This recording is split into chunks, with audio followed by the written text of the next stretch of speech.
Pak Mei has explosiveness that corresponds exactly to what I wanted for this story of revenge.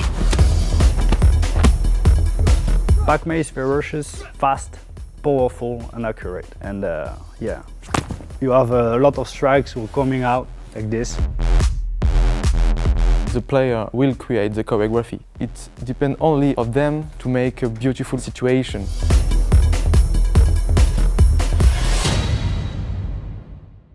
When I was 14, I went to China with my father, get back in France and start learning Chinese in school. So I find some master in France, but I didn't find the right master and the right style for me in France. So I went to China and I find Pak Mei in Foshan.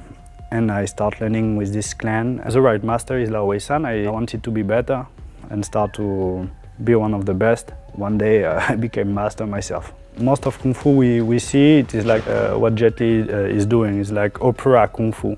No one fight like this in real life. It's amazing, but this is not authentic. And I was searching for something real. So the idea was to have the best of both worlds, credibility, the expertise of Benjamin in terms of movement, in terms of real combat, and on our side, our knowledge about combat design.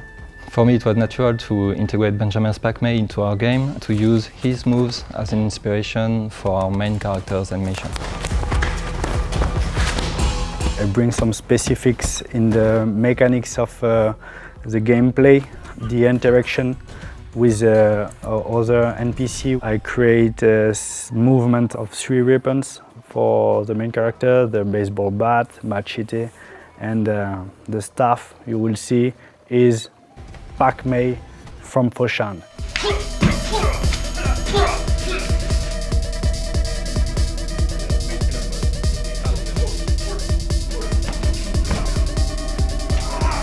I really wanted to have something very immersive, really cool on the screen, but there is also sometimes game design things that don't fit with this. Should I do the thing that will be better for the game design or the thing that will be better for the stuff on the screen or for the feeling in the game? Basically, we take the data from the capture and we post-animate it. So we shape it to respect the animation direction and the style. For instance, we have to add real impacts. We better synchronized action, we add camera movements, we add camera shakes, we add viscerality. The player must be amazed on each finishing move he performs.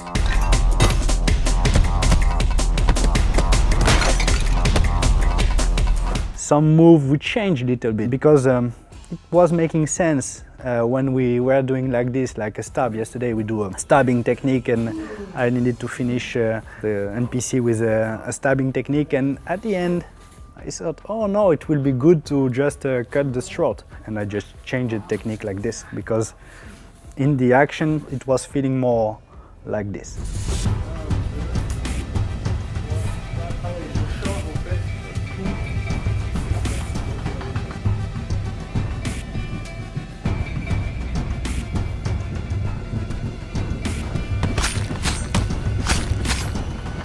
I wanted to share with them not just the technique but also the cultural side. It's important for us to be respectful of the Chinese culture and to also show to the player little details for Benjamin or also for me are important in the life of a Kung Fu master or a Kung Fu student. After we have this picture of what Kung Fu really is, well, we just go deeper and deeper about this. Jordan say, okay, what about this Wuguan? Is it feng shui good?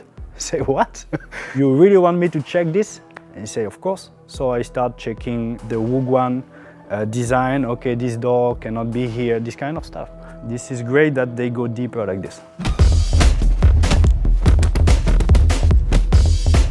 In our game, we don't want to depict the main character as invincible.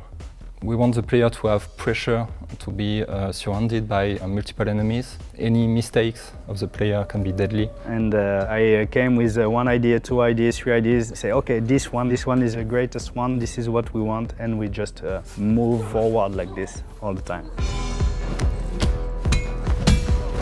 Actually, there are I don't know, maybe 160 moves only for the main characters. Each move was designed for a particular situation. It needs to be effective.